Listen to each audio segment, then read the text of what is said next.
All right, Yeah, well, let's charge. AJ will join us soon, okay? We'll get back to him for the investigative we'll report. Let's circle charge back the to the day mound. now. Mm-hmm. Charging the mound. Welcome back, Ronald Acuña Jr. with a bang. First pitch, nice meatball too from Nick Pivetta, who's had a really good year, but in the past he's had injury-prone issues, and this was center cut. First pitch, Acuña blasted out, hit another one the next day, back in a big way for the Braves, who lost that series to the Padres. But let's look at the marathon for them.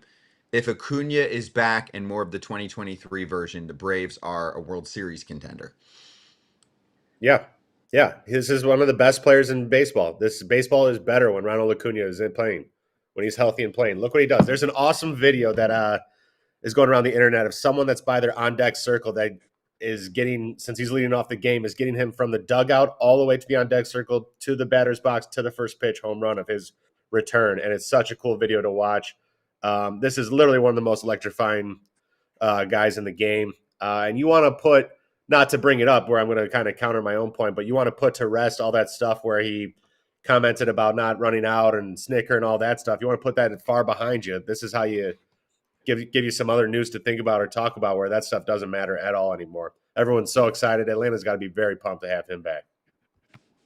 Oh, yeah. I mean, they were waiting for this moment. Obviously, they had a super slow start. They were the team getting picked on the most in the first few weeks of the season, 0-7. They went to LA and San Diego.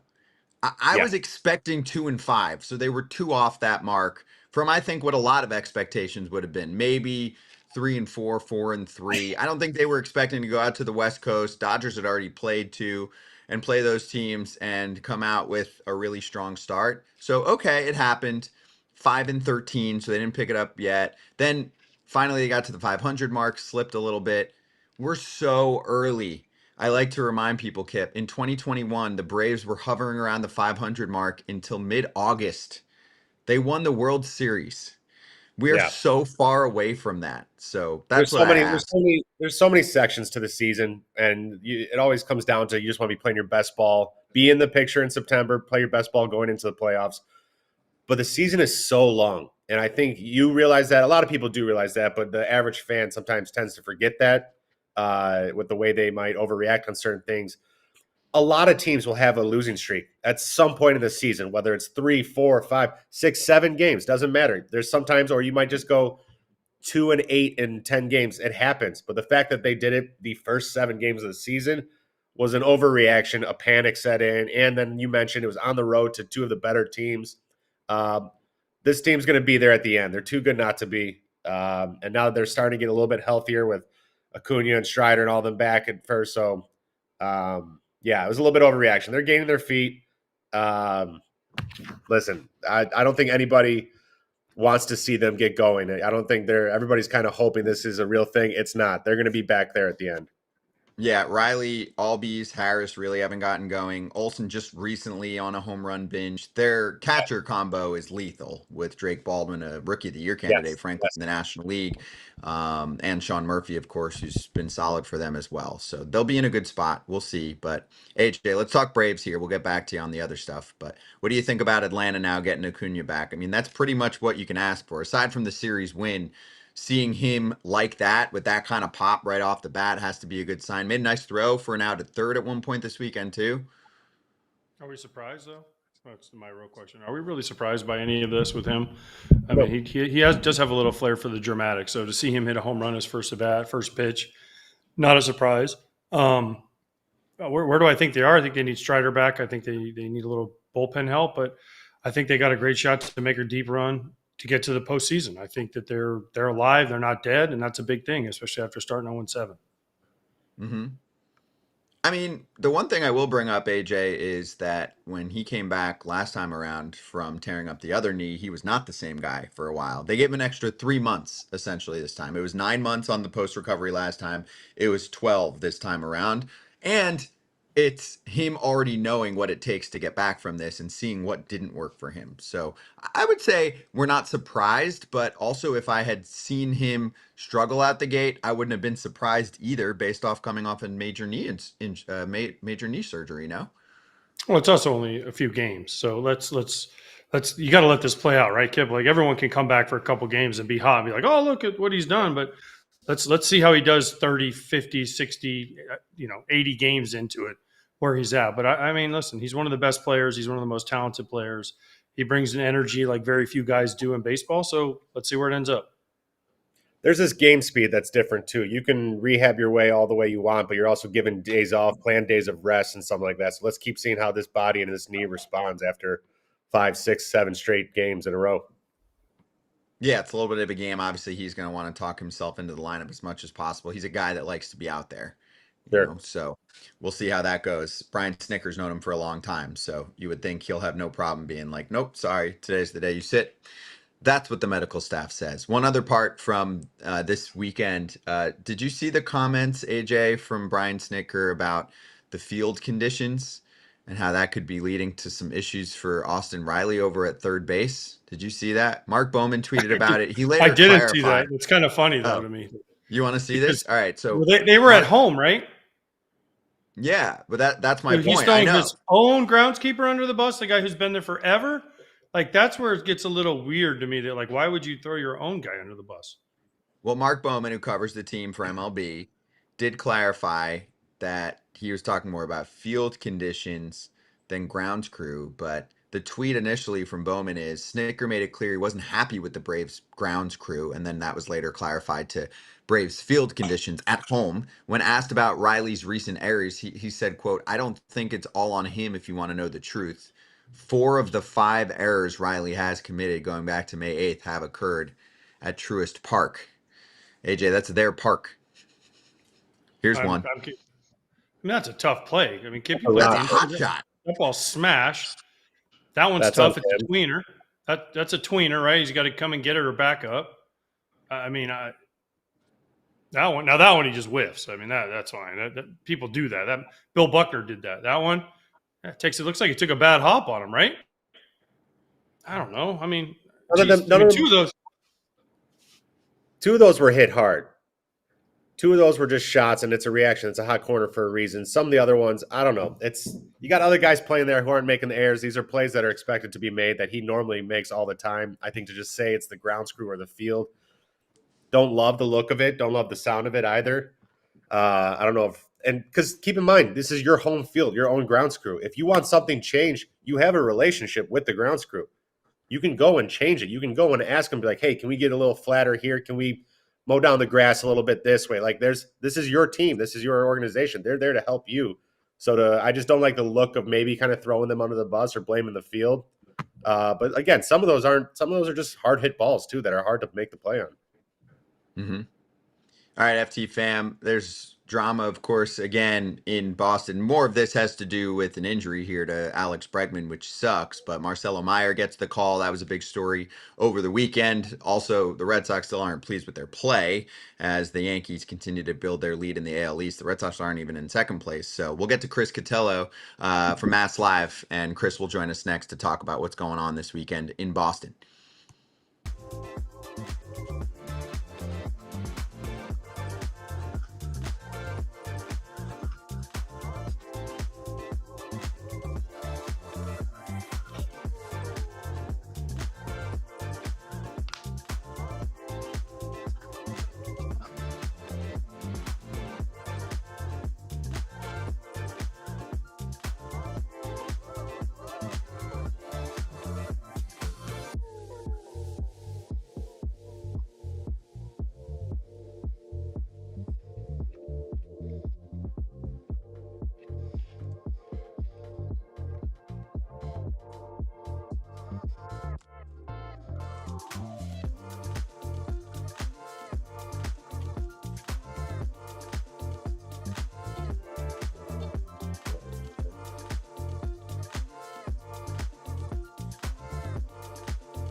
Kratz, my pup was picky, not anymore with Spot and Tango Unkibble, and it is about 40% less expensive than frozen food. So we're saving in the wallet and we're making our pups happier.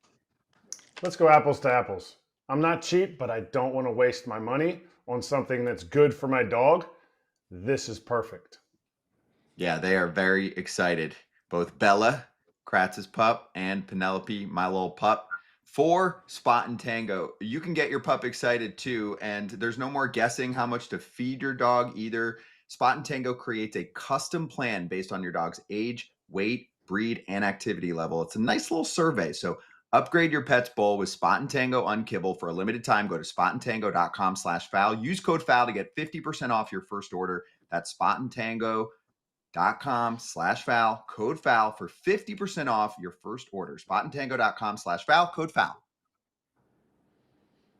All right, we're back. We got about 90 seconds. AJ, what's the deal with the milk celebrations?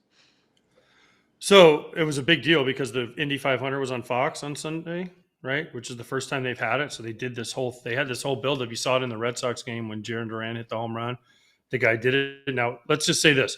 They weren't necessarily regular fans that were supposed to do this. They were maybe professionals at what they were doing, right? And which was cool. I thought it was a cool way to get people fired up, to let them know Fox had the Indy 500. Well, if you watch the game I was at, the Mets and the Dodgers at the Mets, no one hit a home run for the Mets, so there was no way to figure out when we were going to do the celebration. When's the guy supposed to hit the celly? So we were waiting and waiting and waiting. They're like, all right, now we're like, if the Mets score a run, we're going to cut to the guy, and he's supposed to do it. Well, we cut to him, and he didn't pour the milk on him. He didn't do it. He missed the cue. So then we had to go to him at the end, which actually worked out better at the end. It's okay that he's Professionals will lose lactose their milk. intolerant.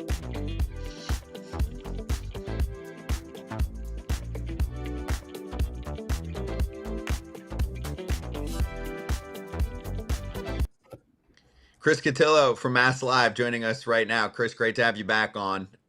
I'll say what I've been saying online. I mean, they should have done the documentary on the Red Sox this year, not last year. It is one thing after another. We've been talking about this team a lot for a 500-ish ball club, but let's start with the news here. On the positive end, Marcelo Meyer gets the call up. What did you see from him this weekend? Yeah, I mean, he doesn't look overmatched at the plate. I think this is a kid who, people had very high expectations for heading into spring training, heading into the season. I think he came close or was leading the minor leagues in RBIs. So a guy who's a smooth defender, an athlete, obviously a lot of hype about him around here for like 4 years. Was this the way they wanted to call him up because of a catastrophic injury in between the halves of a doubleheader on a rainy day at Fenway? No, but the excitement was there. I think it overshadowed the loss of Bregman a little bit, which I think is the bigger story. I'm sure we'll talk about. But two of the big three are up. The fans want Roman Anthony next, and it's an exciting time from that point of view when everything else has kind of gone to hell. Well, you mentioned on it the Bregman injury. He's got a significant injury, especially with how well he was hitting to start off this year. I think he was a big key piece into that order and really moving that thing along. So who's going to fill the spot for that? How are they going to cope with him being out, and how serious of an injury is it? Yeah, they're talking about 2 months, 10 weeks, something in that range, because Bregman had this happen 4 years ago in Houston in 2021, and it was Cora and Bregman described it as a very similar thing. Obviously, he's 4 years older now, so maybe the recovery time is even a little longer. It's hard to project. It's hard to compare when there's that age gap. But he thought it was nothing when it first happened. It turned out to be something. Meyer's going to play third. It seems like he's the plan kind of on an everyday basis, which is kind of crazy because this kid is a natural shortstop. He was starting to work in at second base so they could move Campbell to first. And, now all those plans are kind of ruined. And as we've written and talked about on our pod, like this is really kind of screwed up the whole infield in a big way. They were looking to, install Campbell at first because they needed to fill that hole with Casas out and call Meyer up to play second. Now they can't do that. That extends the leash on Story, who hasn't hit for a month, and it extends the leash on Campbell, who hasn't hit for a month too. So it's kind of like a fire drill, times 4 at this point because they have to keep moving pieces around. Devers is still not going back into the field. I think the door is shut on that. There's a lot going on when it comes to the infield. It just shows you, how losing Casas and how losing Bregman has really affected them, and the domino effect is huge. Chris, can we now say that the defensive woes weren't all Rafi Devers? I know we kind of joked about that earlier, but can we officially say that, hey, just because Rafi Devers, because their defense, like you can talk about the offense, but their defense hasn't been very good for a while either. Basically, the whole year, their defense has been below average. Yeah, I mean, basically for the last 4 years, the defense has been below average. The outfield defense is good. Abreu is a Gold Glover and right. Duran and Rafael are both very good. But in the infield, I think part of it is piecing it together at first and just kind of the domino effect without that steadying presence. Not that Casas is a Gold Glover over there, but just mixing and matching guys who haven't played the position much, whether that is Romy Gonzalez, who's hurt right now, Toro, who we saw a lot of over the weekend, or Sogard, or having Campbell try to learn it on the fly. He hasn't gotten into a game yet. Campbell, a rookie, learning the major league game at second, learning the speed of it, has been shaky. Story, it looks like he's taken a step back, not just at the plate, but in the field as well. And, Bregman was a stabilizing force over there after some early errors, but now you're asking Meyer, who, again, it has defensive upside, but in the middle. And he's not played third much. He's coming up kind of similar to Bogarts in 2013, right? A long-term shortstop coming up and debuting at third because of a need. This is where they're at. And so it has not been great. And I know it just drives Alex Cora crazy because he's a guy that built a 13-year major league career around being a good defender and occasionally getting a hit, as he always likes to say. And so they've switched infield instructors like 3 times from, the time Cora's been here, from the time he came back. Ramon Vasquez and Jose Flores are doing it now, and nothing's clicked. And I think it just comes down to personnel and just the instability you've seen. I mean, they entered the year with Casas, Campbell, Story, and Bregman. They thought it was a pretty good mix. On paper, it should be. But when you have half of that mix out now and Campbell learning the game on the fly and Story taking a step back, you can see how, the unearned runs, the Little League home runs always seem to add up for this team. What's the inner discussion around Story a little bit? Is it just kind of like a hang with him and hope that he catches a little bit of a heat here and regains some of his former kind of self? Or is there any kind of plan that they have kind of starting to move and kind of get the ball rolling on? Yeah, they tried to unplug him for a day or two over the weekend. They've tried to do that a couple times just as a reset day, go work in the cage. I mean, nothing has clicked. He has 1 extra base hit against a pitcher, a non-position player, in the last month. He had a homer in Kansas City against a real pitcher. He doubled over the weekend against a position player with Baltimore. Other than that, he's hitting 132 with 40 strikeouts, over 114 at-bats. It has been ugly to watch. He looks lost at the plate against, every pitch you could possibly imagine. What complicates this is that, he is a guy who has immense respect in the clubhouse. He's a guy that they still think has a lot of athleticism, a lot of talent, just been sidelined by injuries. But for a team with designs on competing, the question was, as of earlier or a week ago, like, how long could you continue to let this go? But now, Marcelo Meyer, a natural shortstop, was that replacement. If they were going to make the drastic move and say, eat a ton of salary and DFA Trevor Story, I don't know if that was ever in play. I'm not saying it should be. It's just a conversation worth having at this point. I think Meyer was going to be the guy to come up and play short, and you could figure it out from there. Now you need him to play third base every day with Bregman out. And so the list of options has dwindled, and I think Story might have a little longer leash out of that. This is a guy who's been streaky throughout his career. Maybe the calendar turns to June, the weather heats up a little bit more, and he carries the offense for a couple of weeks, which they really need a right-handed bat now with Bregman out, Campbell struggling. But you look at the numbers, he started out so great, and it's just been, one of the worst months you can imagine at the plate, and tough, I think, in that clubhouse for a guy that they respect as much as they respect him. Chris, what about Casas? You mentioned Tristan Casas. Like, where are the Red Sox at with him? I know he has an injury history. They came to the year, you mentioned he has shaky defense, but where are the Red Sox? What's the long-term plans for him? They're hoping he comes back and he figures out how to play again, or is it kind of the end for him there in Boston? They're going to try and move him and move on and find someone else. Yeah, I mean, he's out for this year for sure, and this is going to be a long rehab from the patellar tendon. The injuries have been, and I kind of like to categorize, like, are they soft tissue things that just happen and guys are perpetually banged up, or are they, really gruesome injuries? With him, it's been a rib cage. He tore his cartilage in his rib cage, which I would imagine is like the most painful thing anyone's ever been through.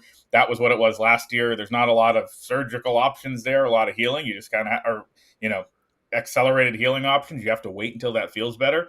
This year, we all saw it play out. He landed weirdly, non-contact injury, and it's like worse than a torn ACL from what everybody says. So I think bad luck more than anything on the injury front. trading a guy when his value is this low over the winter doesn't make a ton of sense. So I think he comes to camp, and hopefully for them he's healthy, and hopefully he's ready to contribute. Craig Breslow spoke of this guy as having not 30 homer upside, but 40 homer upside heading into this year. He's still young. People think of him as, maybe a little older than the rest of the core, but still, early to mid-20s, a guy that they, imagine contributing in the future. But it's a long road of recovery, and it's not a sure thing when you come back from these gruesome year-long knee rehabs that you can be the same guy. They're hoping on that. I wouldn't be surprised to see them add some insurance, some first base options, either at the deadline with Control or over the offseason, because right now, as I said, they're throwing out Romy Gonzalez, who was DFA'd by the White Sox a year ago, Abraham Toro, who signed an NRI, and Nick Sogard, who without this injury would probably be a DFA candidate. So they don't have much in the pipeline. Maybe a guy like Blaze Jordan, who was a YouTube superstar at 13 and has been in their system for a while, is the guy who emerges. But for now, they're piecing it together, and I think they have to come up with a better long-term plan there. What's the overall tone then for the Red Sox team right now? How would you say it? Because as a former player, the clubhouse likes to rely on the older guys. And you said if the story's not going well, or some of these older guys who aren't playing well, they're normally the ones who pick up everyone, that they're the positive influence on everyone, the positive energy. But if they're kind of dealing with their own crap at the plate and not playing too well, there's a lot of negativity that can kind of creep in. And we saw a Ref Snyder quote kind of at the end of the game recently where he's talking about, he's like, we just suck right now. Is there a light at the end of the tunnel for this team? Is it just anything that can go wrong is going wrong right now? Or do they just kind of try to stay afloat right now until they can get Bregman and some other people back down the road and hopefully still be in it when it comes? Or is it starting the gloom to be too much, I guess?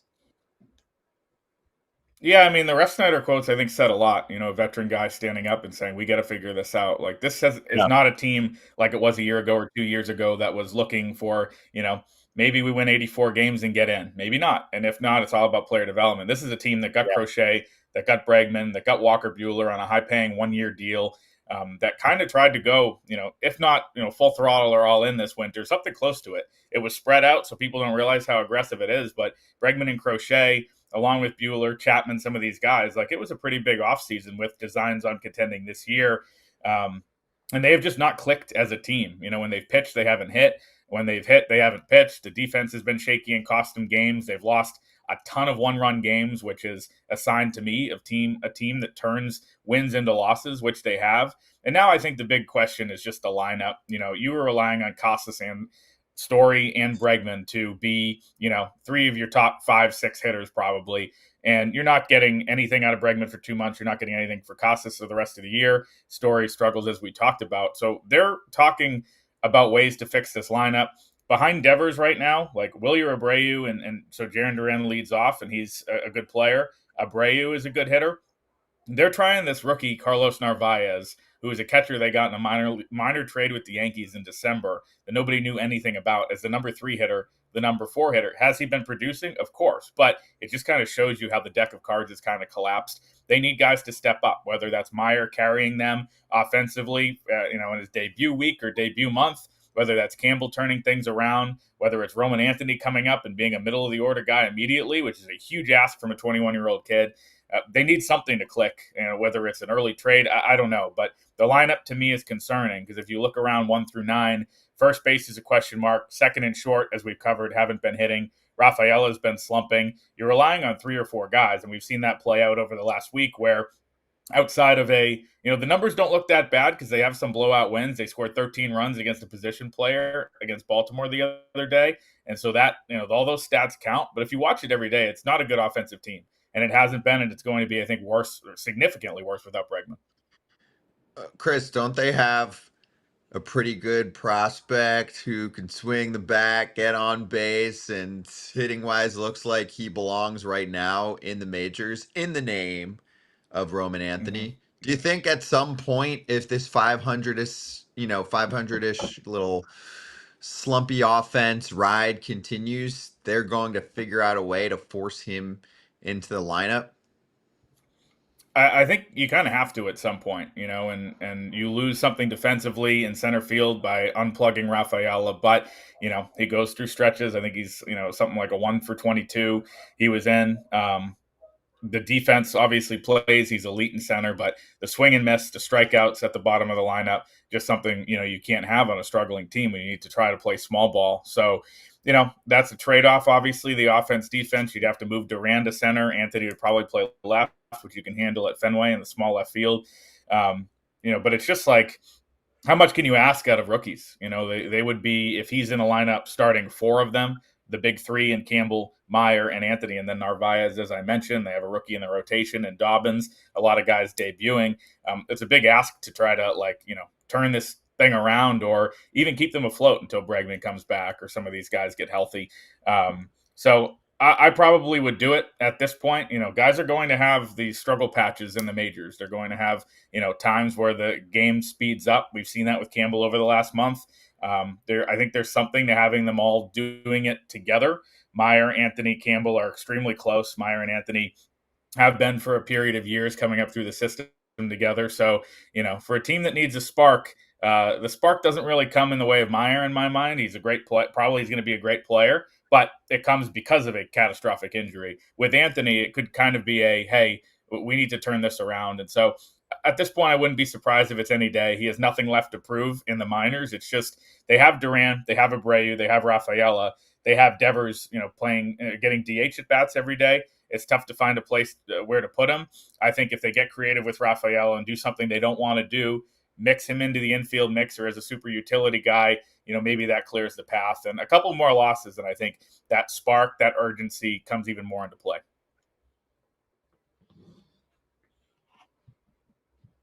Going to allow the rookies. I mean, it's Boston. I played in Boston, right? I went through it. You work in Boston. You see it every day. If you have to count on 3 rookies in Boston, how happy are the fans going to be? I mean, yes, I know there'll be an excitement, but you already mentioned Campbell struggling. God forbid Meyer struggles. God forbid all these guys. Anthony comes up and struggles. Then what? Because then they've wasted their best 3 prospects that are supposed to save the organization, and their year falls apart, and then it might change their whole trajectory. So how much are Boston fans worried that, man, if this is the only answer, we're in trouble? Boston fans are absolutely in love with these prospects. The hype train has rolled, I think, for so long on Meyer. I mean, has been a top 10 prospect in the game since he was drafted in 2021. With Anthony, it's been, he emerged in his first pro season. Campbell came on last year. So these fans are very familiar with these guys. They have extremely high hopes for them. I think unfairly from all of us, the media, the fans, the organization, to be the saviors. You don't want 21, 22-year-old kids to be, cast in that light. It's just where they are right now with Bregman out, with Casas out, with other guys scuffling. And I think it's also important to the point you just made, like for fans and everybody to understand that if Roman Anthony is an average major leaguer this year, or Meyer or Campbell when it's all said and done, that doesn't, tell the story of what they're going to be in the future. We've seen that play out with some of even the brightest stars in the game, right? Judge and Trout and some of those guys. But the counterpoint, as I said, is if there's going to be some growing pains and some learning experiences, you might as well, have them do it all together where they can kind of, bounce things off each other and have the close friendships they do. And also, have it happen sooner rather than later. If Roman Anthony is going to have a 4 strikeout game, might as well be in the majors where the upside's there instead of AAA in my mind. And, there's tough conversations to happen when it comes to the outfield, but I do think now's the time. Chris, appreciate the insight. Always great to have you on. Really, really good info and a lot going on in Boston these days. Give Chris a follow at Chris Cotillo and also read his work in MassLive. Thanks, Chris. Good to see you, man. Thanks a lot, guys. Appreciate it. FT fan, be right back. We'll get you caught up on the long weekend.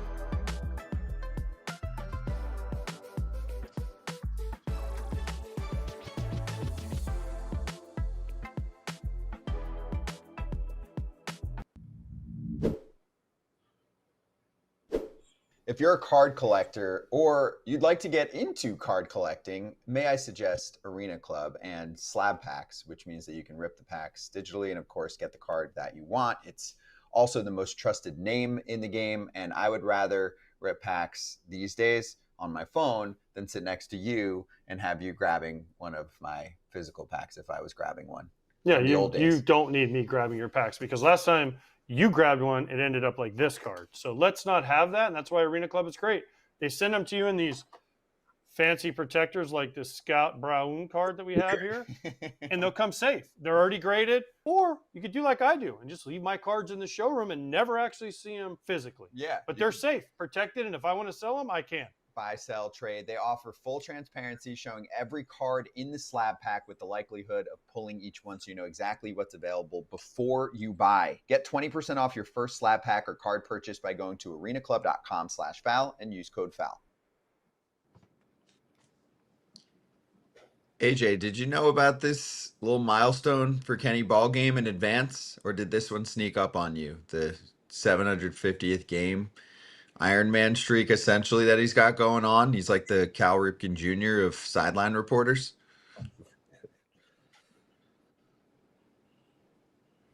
When I found out while we were on the air, I looked on my Twitter in about the second inning, and I forget who put it out there, and it was like his 750th game. And I said, well, it was a big week for the boys on the Fox crew with not only the Indy 500, Joe Davis won play-by-play of the year, play-by-play guy of the year at the Emmy, so he got a big Emmy. Ken 750, so it was a big day for the Fox crew, and we got to talk about both of them. They both didn't want to talk about it, but I was happy for Ken and I was happy for Joe. They're both well deserved, and I mean 750 games as a sideline reporter, that's a lot of damn games. There it is. Yeah. Do you see the rest of the list, Kip, and how far back they are? I was going to say, you almost have to add up all of them just to get to them. Yeah. So Ken 750, Buster Olney 382, Tom Verducci 284, JP Morosi 175, Aaron Andrews 145, Sam Ryan 141, and that's your top six. I mean, 750 versus mid 300s. I mean, that's what we're looking at. Ken's like double anybody else's rate. So I can't wait for AJ to tell him how old he is tomorrow. There's a reason he's loved and respected around the league. Don't worry, we've already talked about that. True.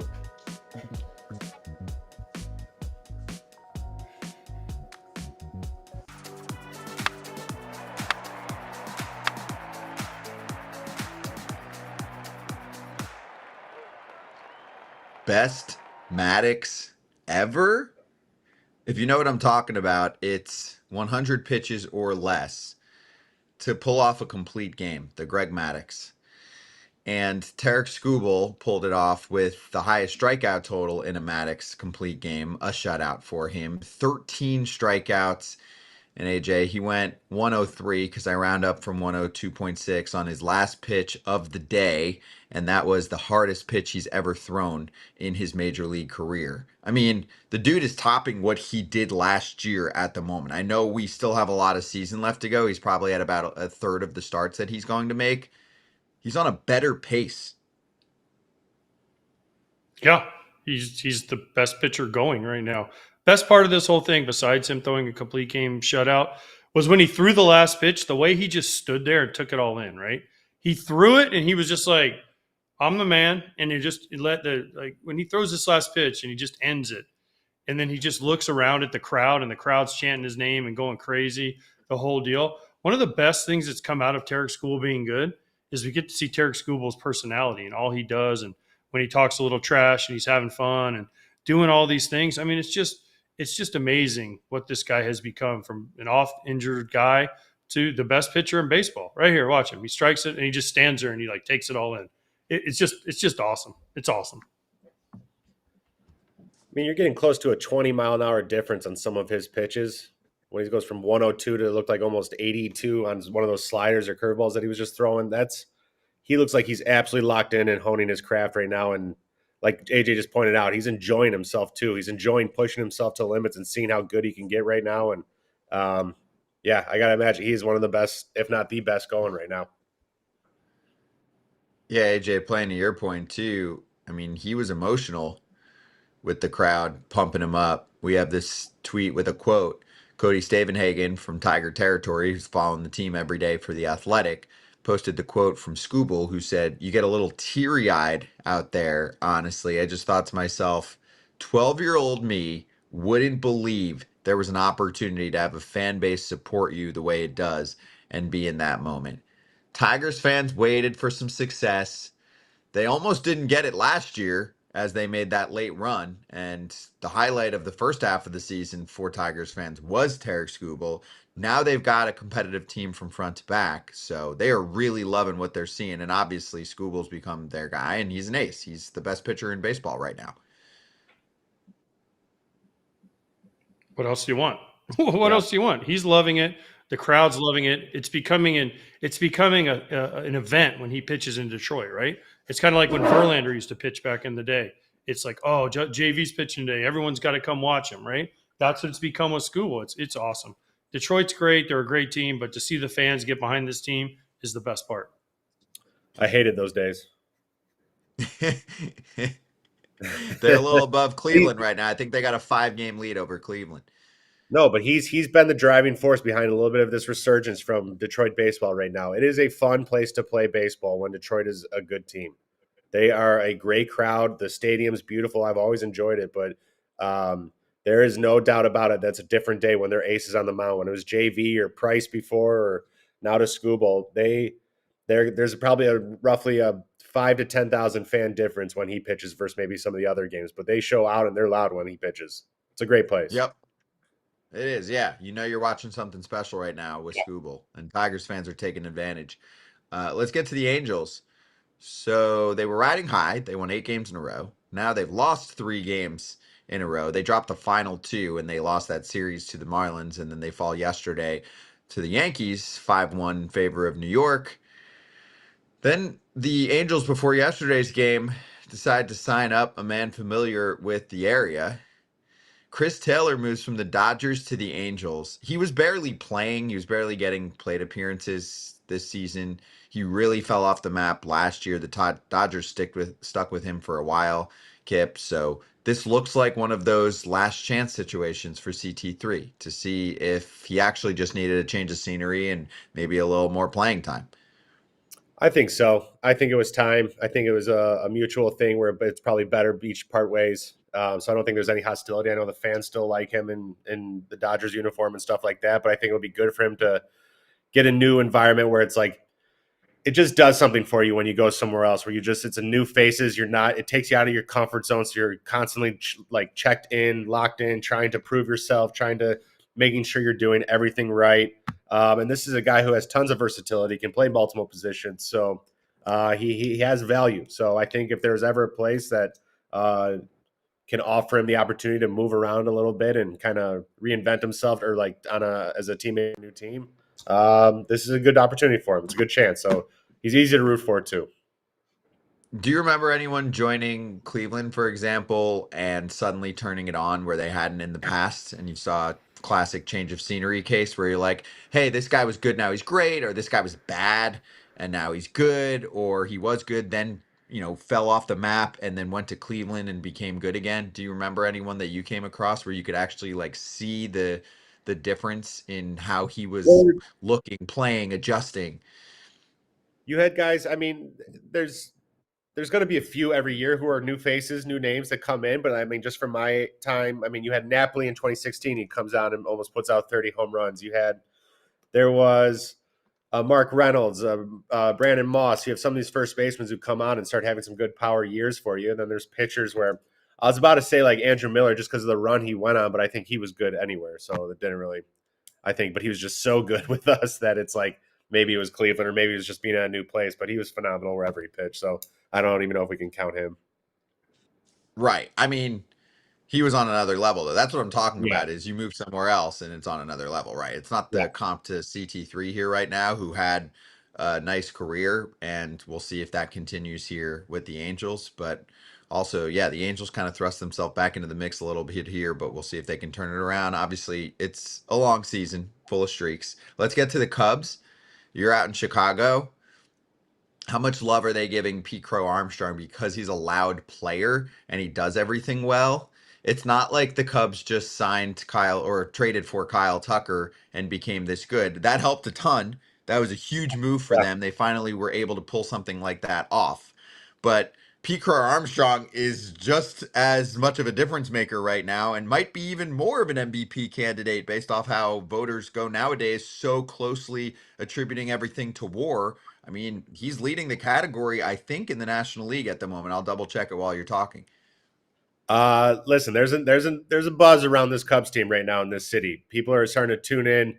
I don't think he got off to the best start, if I remember correctly, the first couple weeks. But he has certainly settled in, and I'm even just going to go and say that he's more of an impact player because I don't have the numbers in front of me. But there was a stat of just how many runs above replacement he's doing at each part of the game, whether it's hitting, defense, and base running. So in all three facets of this game, he is like in the top 5 of every single category or something like that. I think only one player has ever done a 162 game pace of what he's on pace for right now. So obviously we'll see if he keeps it up for the whole time, but they are loving him right now. They are rallying behind this team. Like I said, there's a buzz going in this city, but I think this guy and the way he plays and the energy he brings to this lineup every day, it's what's not to like. Yeah, the Grand Slam the other day, and he is leading in both Baseball Reference and Fangraphs WAR for National League position players. Yeah, At the yeah, moment, he he's does got it all. the power, speed, and actually the RBIs too. I know Seiya Suzuki, I believe, is leading the National League in RBIs, but Crow-Armstrong's pretty up there. You're gonna have more opportunities when you're the Cubs. You're scoring a lot of runs, but you still have to come through, and he's done that. And he wasn't necessarily looked at as a guy that's going to drive in 100, and I think he's on that pace right now. Listen, there's guys who are strictly hitting. There's guys who are defensive replacements that get all their WAR or get all their kind of stats on just one side of the game. He is literally a 3-facet player right now and is excelling at every aspect of the game. It's really fun to watch when you have these complete players playing. AJ, We talked about thoughts one earlier. on? We talked about one Yeah. earlier, Acuña, who can do Yep. offense, defense, and base running, where he literally helps you win ball games with every single team. Crow-Armstrong is proven to be another one of those type of players. Yeah, above average, if not elite, at every tool in every facet. So, AJ, talking Pete Crow-Armstrong here. Thoughts on what you've seen from him and how much of an impact, obviously, he's made to the Cubs. They expected him to be good. The Cubs front office was really into him. Remember, he was the acquisition in that Javier Báez deal. The Mets got him for a couple months. That didn't work out. And PCA looks like a bona fide superstar right now, even if the bat slows down a little bit. AJ, no? You're shaking your head. No. Listen, here's the thing. Right now, he's the MVP of the National League. He's the MVP. I don't care, Shohei or not. I don't care. Right now, Pete Crow-Armstrong is the National League most valuable player.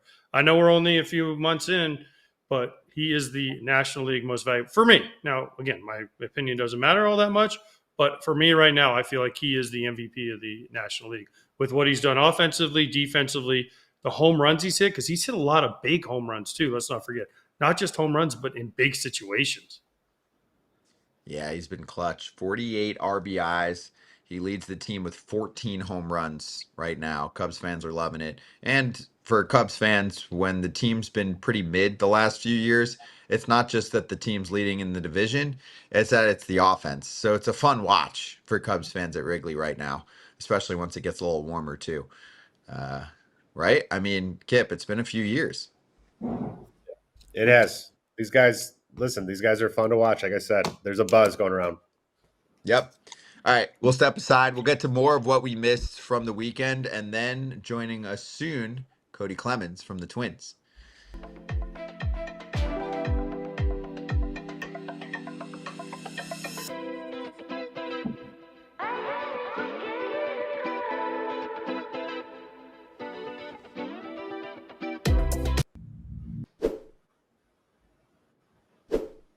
Toddfather and I are from Jersey, so we're used to, oh, I got a guy. But sometimes that just means when I'm looking for a car, I go to Car Gurus. Yeah, and I think honestly the best part about this is communication, which we love here in Jersey where we're from. And this is a place where you can get a car. The price drops all the time, and they let you know when your car is ready and when you can get it. The communication part is the best thing for me, Scott. Agreed. In-depth vehicle reviews. Car Gurus will connect you with trusted dealerships when you're ready, ensuring a transparent and hassle-free buying process with over 4 million listings. They have more car listings than any other major online automotive marketplace in the U.S., so you can find the best deal. Buy or sell your next car today with Car Gurus at cargurus.com. Go to cargurus.com to make sure your big deal is the best deal. That's CARGURUS.com.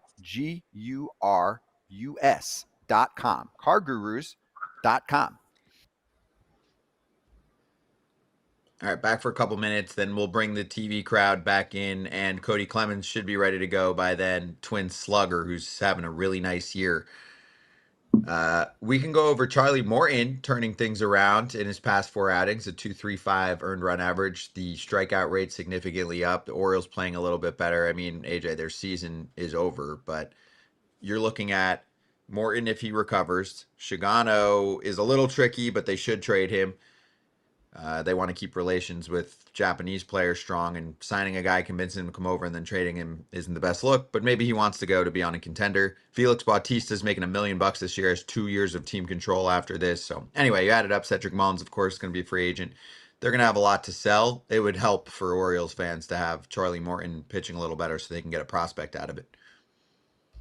Yeah.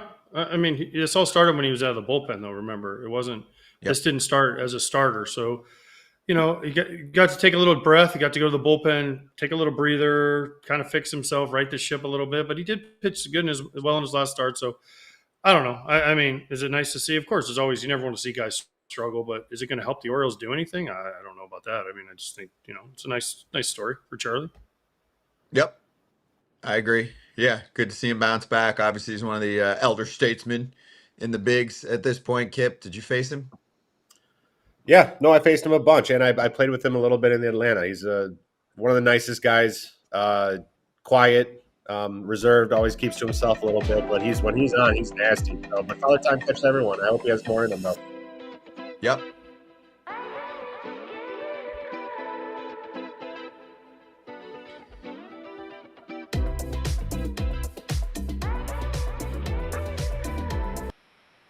Great to have Kody Clemens joining us right now from the Minnesota Twins.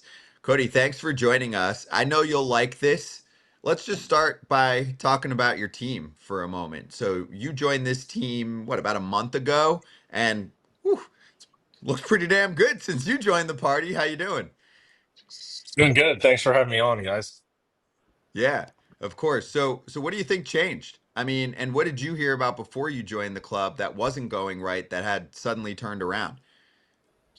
Yeah, I mean, all through spring training with Philadelphia, I wasn't stupid to it. I knew what the roster constructed looked like. Um, so I knew there were so many left-handed bats. I didn't really know it was in store. I had a great spring, and they obviously kept me on the team. And then it kind of fell into the first couple weeks, not getting any time to play. They did tell me that it was going to be hard to find playing time for me. And so I kind of just sat back and, got all my work done as best I could and stayed there. And then there in New York, I just got DFA'd after the game. And they just said, look, like, it's obvious we can't find any playing time for you here. So we're going to let you go. And we hope the best for you. And then went home, had a couple days in Houston. And then got the call that I was being traded over to Minnesota. But it's been a blessing at this point. Got some consistent playing time, which has got my rhythm and timing back and everything. So it's just honestly, it really worked out in my favor. Kody, first of all, this has got to be the Clemens show because we've had you, we've had your dad, we've had your brother on. So, I mean, we might have to rename this the Clemens family show because you guys are by far the most represented family we've ever had on the show. So that's pretty awesome to start with. But then what happened? You mentioned getting DFA'd and getting to Minnesota and you get to play all the time. But what did Rocco say when you walked into Minnesota? Because was there a clear path for you to get playing time once you walked in? Because if you look at their team, they thought they were pretty set, but you've come in and just kind of taken over. Yeah, I mean, as soon as I got into Minnesota, went into Rocco's office and just told him, hey, I'm here. I play a lot of positions. I'm open to playing and doing whatever you guys need me to do. I did tell him that I've never really gotten the opportunity to have consistent playing time in my big league career so far. And he loved it. He just said, we're excited to have you. And we're looking forward to getting you out there. And that was really it. There wasn't really a clear path of, hey, you're going to play every day or nothing. He just told me, it's looking more like first and second base, corner outfield, third base every now and then, but focus on second base. And I said, all right. And, he got me in there and luckily, got the consistent playing time to get back into the rhythm that I really had in spring training, and it's been great so far. Now, you've mentioned it a couple times already, the consistent playing time, and I don't think people realize just how valuable that is to a player to be able to find that rhythm, to know that you're in there every day, and to keep seeing the ball, the live pitching each time. Mhm. Last week or so, with all these big stats coming out, is there anything else that you've been working on? Anything else that you've been trying to change, or that you've made it a point of emphasis when you're in the cage before a game? Is there, because I mean, you're going hot right now, so is there something that you're really focused on getting ready before each game? Yeah, I mean, the one drill I guess that I've implemented to my routine was just to get my bottom hand more direct to the ball. Um, that's really it. Got back to some high T that I used to do when I was younger. Um, that's really it in the cage. But to be honest, it was just like getting my timing back, playing. I don't know, I got maybe 6 at bats or something like that in Philadelphia, and they were all, weeks apart. So getting on time to, a high heater or 95 plus was really the key for me to have, to be early and be able to react to pitches. You might have just answered my follow-up question, because I like giving some of our viewers a little insight onto what hitters do and how they get ready. So you said you like getting your lower hand through. You're working on that right Hmm. now, bottom hand. Yeah. Was there a reason for that's how you came to it? Was it someone suggested it, or it said you're like, Hmm. I need to get to that high fastball and I'm getting too dropped down with it and I want to punch through with it? What was there? Was there a reason for this cause? Yeah, Matt and Trevor, I guess the hitting coaches, they sat me down in Cleveland when I first got my first couple starts with the team, and just said, "Hey, let's talk about some things." Like they, pulled up a ton of stuff and said your bat angle is a little different or something like that, and they just said, suggested that I need to get a little bit more direct with my bottom hand. I mean, we thought it was the top hand because I am right hand dominant, but for some odd reason, my right hand wasn't as direct as my top hand. So that was really the only drill, and they were the ones that suggested it. I like it. I like it. Everything works differently for different players. So, I Mhm. mean, you could point the bat straight backwards. You could always try that and just bring it forward to go if you want. That might work for Right? some people. Whatever gets Yeah, you direct. exactly. Go ahead, AJ. Kody, what position do you like playing best? You said you mentioned. I mean, do you like first? Do you like the Mhm. middle infield? Do you like pitching, perhaps? Yeah, I would say I like playing second base the most. I feel like I'm in the game. You got to do a lot of stuff up the middle. Um, but honestly, I just like being out on the field. Doesn't really matter what position. I just like being in the lineup. Um, but yeah, I would say second base is probably the most fun for me. What Good about answer. catching? What about catching? You tried that one yet? Uh, I haven't caught. The Orioles did want to draft me as a catcher in 2018, which is an odd thing. Uh, Asked if they could draft me as a catcher, and I was like, I've never caught before, so turned that one down. And you still haven't, right? I still haven't caught, no. Okay. It takes real men to get back there. Yeah, that's Second true. base. Hey, Anyone can hey, play. I Anyone can play athletes second respect base. it. Okay. that's right. Anyone can play second base. That's I true. respect it. He respects it. He just Prime didn't want to do candidate. it. He's a prime candidate for all 9 positions in the game. It's true. This year when we were in Baltimore, I think I started at first, moved to second, moved to right, and then went back to second. And I'll tell you what, I've never done that before. That is some serious versatility. And hey, we know the Twins like to platoon, so it helps to have someone like that who can bounce around as they're doing that throughout the game. Question here. Some fans were asking about bat speed. So the bat speed, I think, has upped for you this year. Is that something that you look at, pay attention to? And we had a conversation about this last week with Saris, who was on our show as a guest, and he said, some front offices are starting to evaluate young prospects based on a number and kind of setting a delineation of, okay, if they're not, showing signs that they can get to whatever the number was, 70, then we're not going to consider them in the same way. So wanted to get your thoughts if that was something that you talked about. Yeah, it's funny you asked that. I've had a couple reporters ask me about it, And honestly, it's something that I've never looked at all. So they said that my bat speed was up a tick, and they were asking me if I worked on any drills or anything to improve there. And to be honest with you, I've never. I don't know. I don't know. I don't know the answer to that. Well, Kody, I got to ask this. Your dad, obviously, everyone knows your dad, Roger and Rocket. Now, your dad threw at me more than one time. Has he ever thrown at you when you would take BP off him? Like, say you take him deep or something, gets a little angry and might run one up in here? Well, not really. I mean, he'll throw a fake one over your head, way up, not even near me. But luckily, I didn't have to face him when he was, still playing like my oldest brother did back in like '05 or whatever. But no, he's never drilled me before, but I'm sure he's thought about it. Okay. All right. Good. That's good. That's good. At least we know he draws the line somewhere, right? So Right? Yeah, that's okay. exactly. That's okay. Yeah, that's all. But I mean, it's got to be cool though, right? Your dad will take you down there and throw BP to you, and Mhm. he's around, and obviously he knows baseball as good as anyone, as well as anyone. I mean, does he like baseball more, or does he like golf more now? Because I see him a lot on golf courses. That's a good question. I think it's probably 50-50. He gets out on the course a ton now. And it is, like you said, it's pretty cool. He's 62 years old, and there he is right there. Sorry. Um, and he still throws batting practice. I mean, he does his cuff work every day, and his shoulder work still. I think it's just ingrained in him, and he continues to work out, and it's seared into his mind. Whoa, wait! Did you How, say he still does his cuff stuff? Like Yeah. he does all of like these and like the bands and all that stuff at 62 Yep, years old? Oh all of man, it. He does tell him elbow work, everything. Wow. tell him next time I see him on the golf course, I'm going to wear him out. I'm going to be like, dude, you played for 32 years. Like it's time to let him go.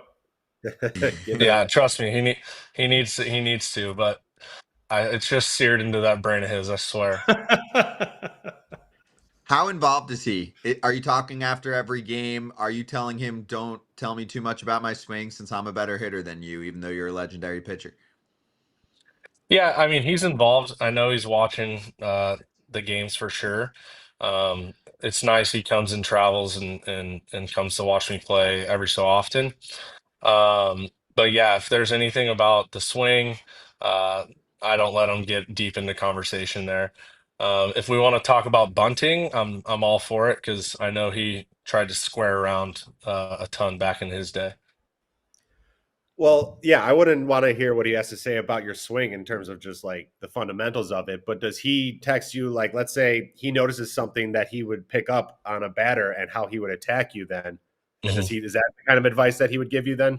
He's like, I Yeah, see you're big, you're open in the middle. I'm going to come in on you if you keep mhm. staying open in the middle. Yeah, he will look at how the pitcher attacks hitters, and that's Yeah. kind of how he depicts on, obviously the pitcher, if he sees somebody diving or whatnot, they're gonna come in or vice versa. So yeah, he kind of will watch my swing and see, hey, you're kind of diving out or whatnot. You're exactly right. Hey, you guys are in Tampa, right? You guys are in Tampa at Yeah. Steinbrenner. How's this? Mhm. How's the field? How's the minor league, major league ballpark? The conditions are fine. I think it's like the field surface is good. It is weird playing. It's just like a weird vibe. Um, and then the only thing that's tough is like the twilight and the lights being a little bit lower than a typical big league stadium. But other than that, the surface and everything plays fine. Is it better than Sacramento? I haven't been there yet. I go Oh, I there. thought you guys. We Oh, I thought you went there. You didn't go there with Philly this year, didn't they already go? They just played them, I think Oh, that's right. It was this week. recently. Sorry. Yeah. Yeah, But we go in a few days here, so I'll let you know. we're gonna have to check back with you because they're starting to complain a Yeah. little bit out there in old Sacramento that this place isn't the greatest Yeah. place that we thought it was going to be. So Yeah, I've been seeing comments about it. Has there been any comments about Steinbrenner? Has anyone said anything? no, Steinbrenner's better Not really. because I mean, listen, it's the Yankees. At the end of the Yeah, day, it's still right. the Yeah. Yankees. And they have everything there, so it's not like the Yankees are going to go cheap and say, "Oh, we're cheaping out on something." The Yankees have everything. The Rays are just like, "Well, just move in and take it over." Yeah, no, it's nice. I mean, they've got that new weight room and the cages out there for us for the visiting side, and it's like brand new, so it's pretty nice. Yeah, and the turnouts have been pretty good there too. Obviously, Hmm. people excited to have them, for many people closer to home, closer to the city in Tampa versus St. Pete. Kody, awesome to have you on, man. Thanks for joining us. Keep doing your thing. It's been fun to watch the Twins go on this heater.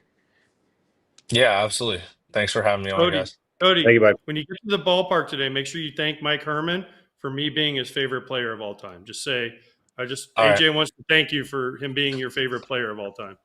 all right. I'll check in with him. Okay, thanks. Thanks, All Kody. right, See you, cool. man. Thanks, Cody. Yeah, thanks, guys. All right, FT fam, we'll be right back. We'll go over more from the weekend. Actually, we've got Mark Kotsay being ejected to center field.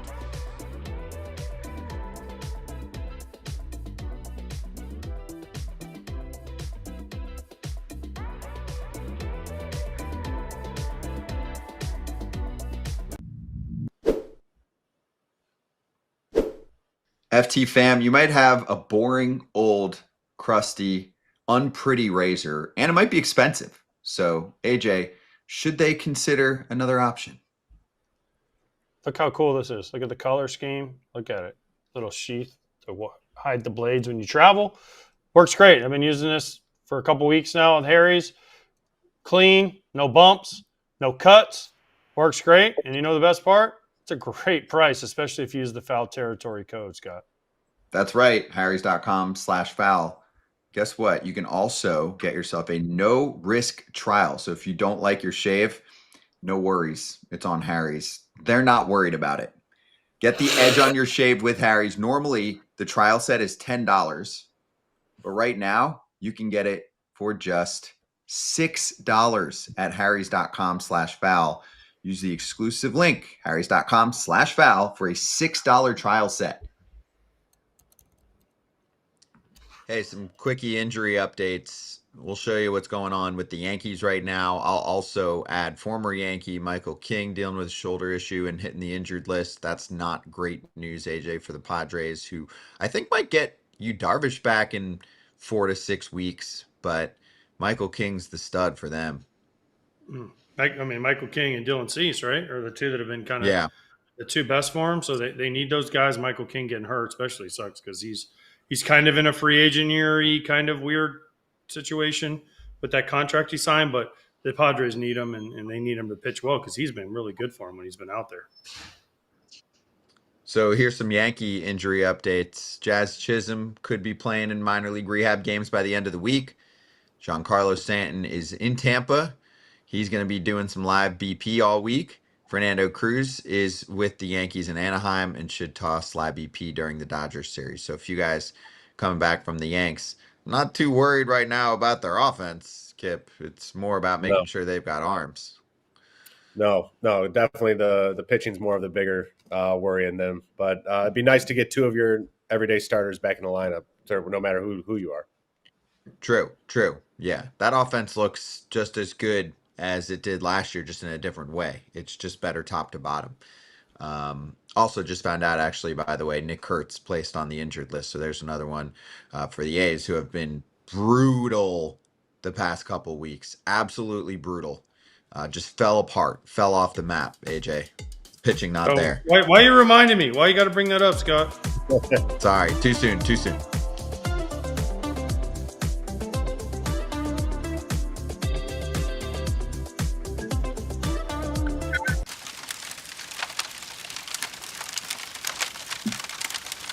Hot corner, let's sizzle. Mark Kotsay was ejected and on Sunday in a win over the Phillies. And that was the first win for the A's in, I guess, 12 games? That snapped the 11 gamer. It was their first win in May.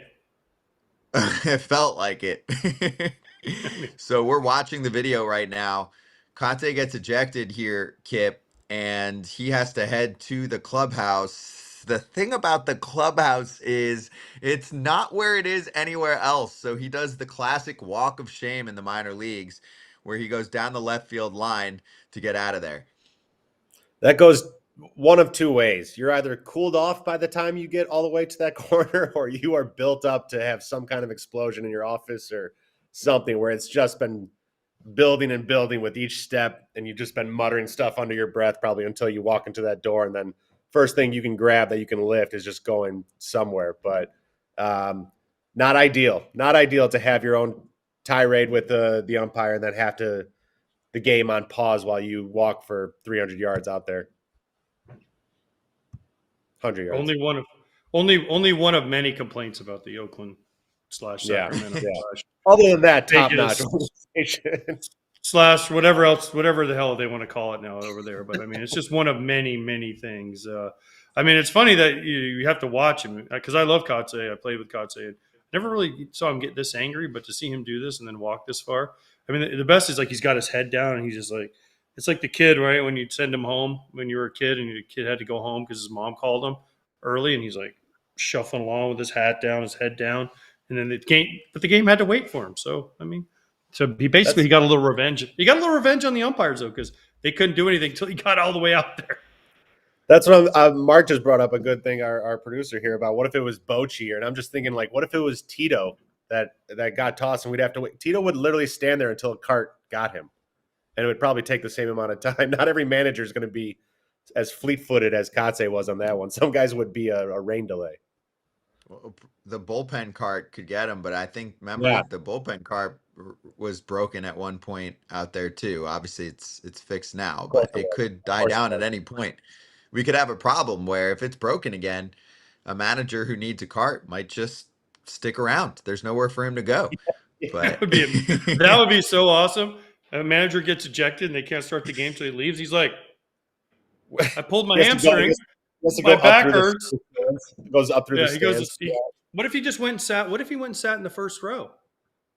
Could he kick him out if he went and sat in the front row? Probably, but he just goes even closer to the umpire. He just sits right behind home plate. Yeah, right behind home plate in the first row. It's like, you suck, Blue. You suck. You're terrible. You missed this call. You missed that call.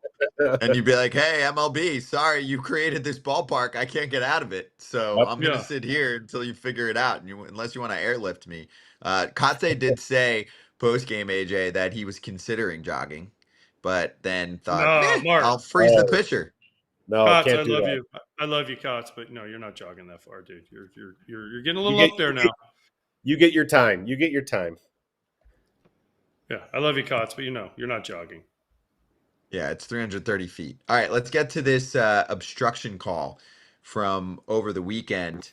And I'll let you explain it, AJ, since you got inside word. Mets and Dodgers were playing. This was actually on Friday night. Mets won the series. They took 2 out of 3. But what happened here? A rarity.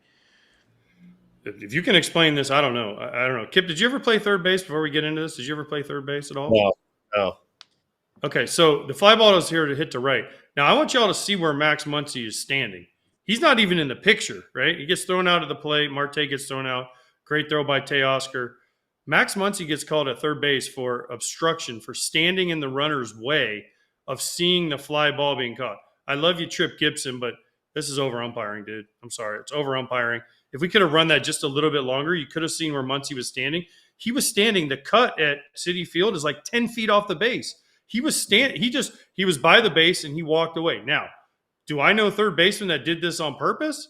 100%. Corey Koski used to be a basketball player in front of dudes. Like, never saw a call. There were times where I had to move the third baseman out of the way because they would just stand there like, hey, I'm watching the play. Like, you can see where Muncy is. He's nowhere close. He's not looking at the guy, nothing. He's just standing there. So, I don't know. I thought this was a bad call. Then they did. Look where he is. He's like 5 to 7 feet away from him. Not even looking. I mean, did he stand right in his line? Sure. But come on.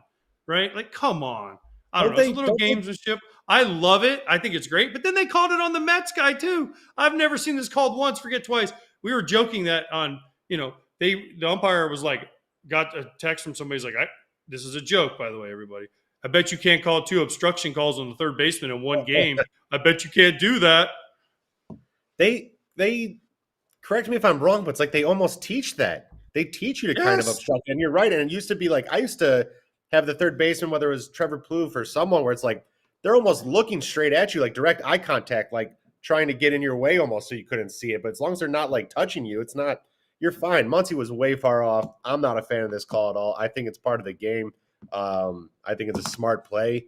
As long as it's not obscene that you're like waving your hands trying to block the view. But other than that, I thought this one was, you can't start calling this because that's just going to set the wrong precedence. It's not that big enough of a play to make it this important of a call. And that's a bad call on a run.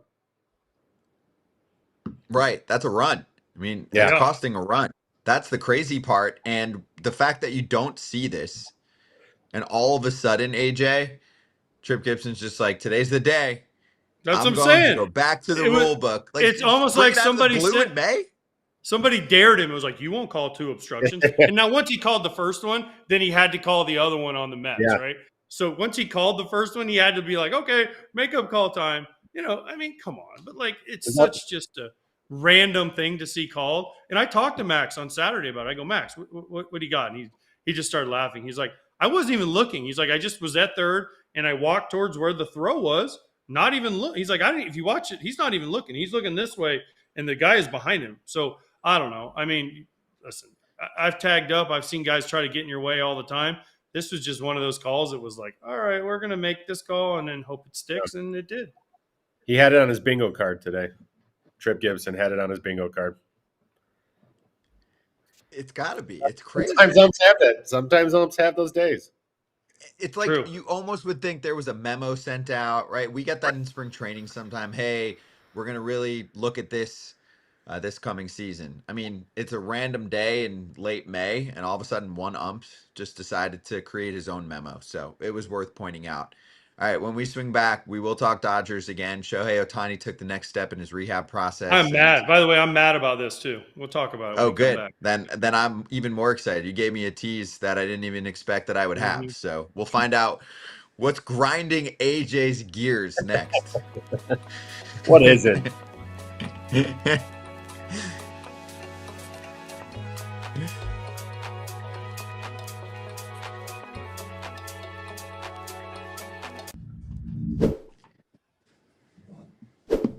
The weather is warming up, and with that being said, you need to check out what Rowback is bringing to the table. If you're a golfer, especially, and you're looking for golf shirts that just have the perfect style and also are soft, they're lightweight, and perfect for the summertime, Rowback is the spot.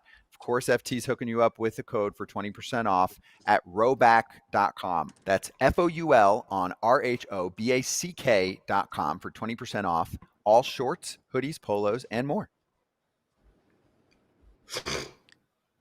We're back. I haven't seen this yet, so I'll watch this with you live. Apparently, Javier Báez got booted by Phil Kotsay. Did either of you see this call?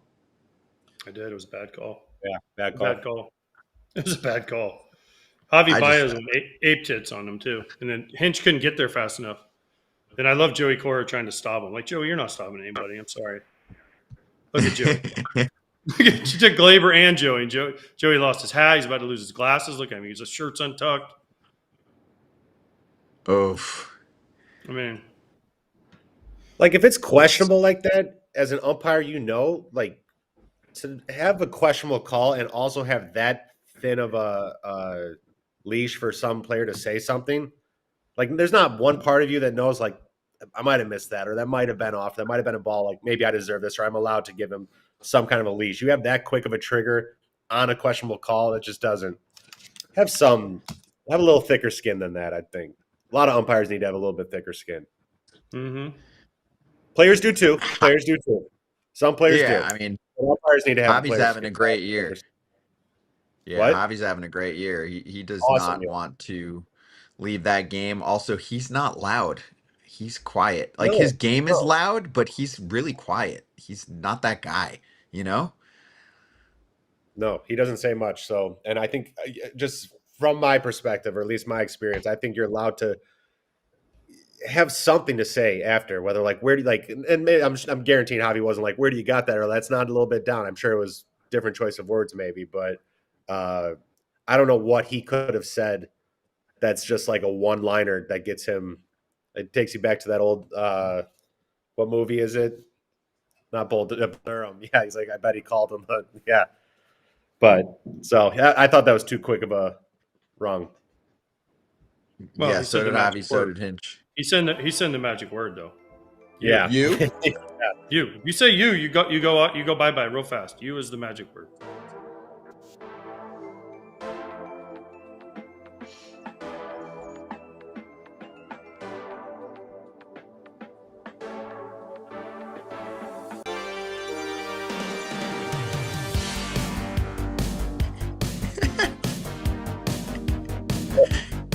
This is great.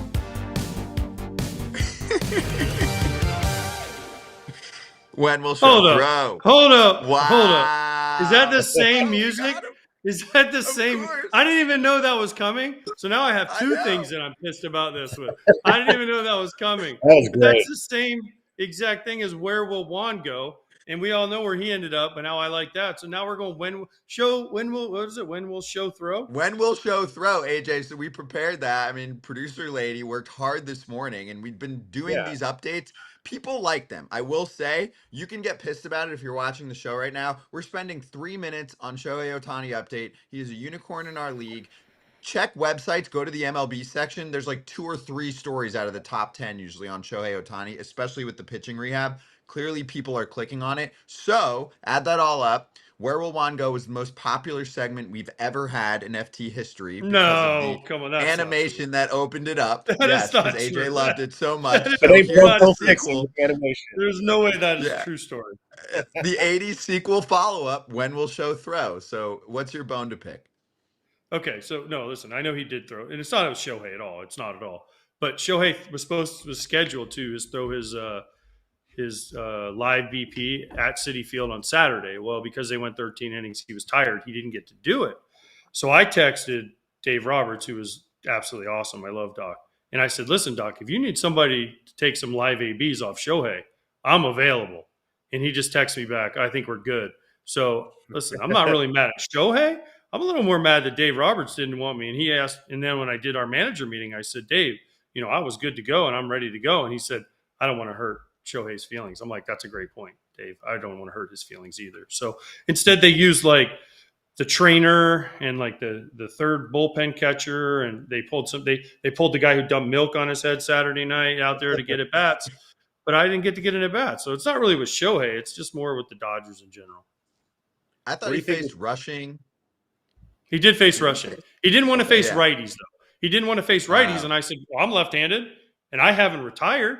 So throw me in there. Maybe. You never know. You never know. What do you think your time to first would have been? Who cares? I didn't get paid to run. I got paid to get knocks. Got a designated runner for AJ. That's Yeah, right. They would have hitters. They would have had a guy standing behind me, and if I got a hit, that guy would have to run. Right? Oh, contact, go. Then the trainer can run. So Then the trainer Shohei can faced run. live hitters. Yeah, that's the next step. Although on the game broadcast, I think it was, and here we're getting a look at it. There were probably 9 billion people from the Dodgers watching this. But Dave Roberts told Ken Rosenthal post All-Star break. He didn't say it as a definite, but that was the guess. So we're still pretty far away, which sucks in some cases, but in other cases it's understandable because the Dodgers are going to slow play this. He can't go down to make rehab appearances, and the positive glass half full part of this, AJ, is that we might have about 2 more months of When Will Show Throw. Yeah, 2 more months of this segment, probably about once a week, because anytime he does something, people want to hear about it. So we're going to hear about You're what? gonna see it. 40 pitch? No, see, so not only did I talk to Dave, we talked about Dave Roberts, but I also listen, I got to talk to Kershaw about this because he came in the dugout, so I talked to Kershaw a little bit about this, and he was like, I'm fascinated by this because I don't know how this rehab is going to go because it's not a normal rehab and nobody just knows what he's going to do. But he did bring up a good point. They have an extra player because of Shohei. He's designated as a two-way guy, right? So it doesn't hurt them. So he can go out and throw an inning or two at the start of a game and they don't have to lose a pitcher, right? Like most other teams would have to lose that pitcher because they can only have 13 pitchers. He's like, we basically have 14 pitchers because of Shohei being designated as a two-way guy. So it's a different thing. So they're not as hamstrung as other teams would be if they were trying to rehab a guy like this, like the Dodgers are, because they have an extra basically player because Shohei has been designated a two-way guy. Yeah, that's the Ohtani rule there. So 22 pitches, 5 plate appearances, touch 97. And this was what he did in a similar realm after that first elbow surgery. He had that back in October of 2018. But anyway, we got time. And I will say, Kip, he looks pretty damn good at the plate. I mean, he is rehabbing to get back on the mound, but Mr. Leadoff Homer has 19 on the season, most in baseball. Yeah, and let's not lose sight of how much they paid this guy. And part of that was for him to do both things. So there's no reason to rush this. They're going to make sure they build him up nice and slow to where he's ready, because they're not in a rush with how good of a hitter he's doing at the plate already. Yep, I'm with you. All right, FT fam, we're going to step aside again. Later on in the show, we're going to talk to Marc Topkin about the Rays. Yes, the streaking Rays in second place in the division. They're a game off a wild card spot. I know it's early, but nice little run for them. So we'll give them some love coming up soon.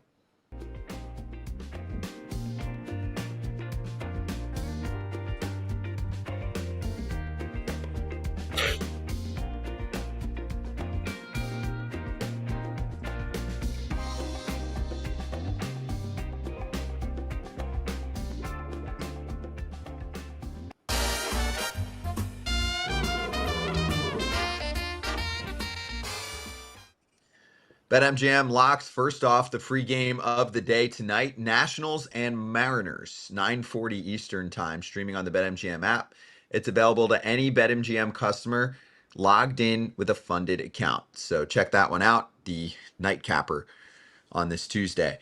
Friday, picked up a Phillies dub and Wheeler hit his strikeout prop. So I hit, the rest fell. Even Todd Father, who's had a pretty good run and is still in the lead, but not by much. He's at up 535. Pap's up 525. I'm up 432. Kip, I think you only placed one so far this year, right? Only one bet. Only one bet yeah. so far. So number 2, you go first. We gotta get our money back a little bit. So we're gonna go a parlay between 3 favorites today. We're gonna take the Mets, we're going to take the Cubs, and we're going to take the Rangers. I think I like the pitching matchups in all of them, and the offenses are going pretty well for each of those ball clubs. So we're going to take all 3 money lines at plus 205. We're going to go a unit. We're going to go 1,000 on it because we're down 500. So we're going to try to make some money back here and get into that green. I like it. Yeah, I mean, Mets had the walk-off over the White Sox yesterday. AJ's boys, they've actually been playing teams a little tighter lately. You've got the Rangers over the Blue Jays, Evaldi facing Francis, and the Cubs over the Rockies. Really going out on a limb on that one. I said 3 favorites. We'll see how it goes. 3 favorites, all at home, I believe. Let's just get the money line. Let's just get the wins. Let's get back into the green. Yeah, that's not a gimme parlay. I'm with you. All right, so we'll get picks from AJ and myself a little bit later on. Marc Topkin is ready to go. He's in the green room, so we'll swing right back. We'll talk Rays in a sec. Okay. I didn't want to know your picks anyways. Later.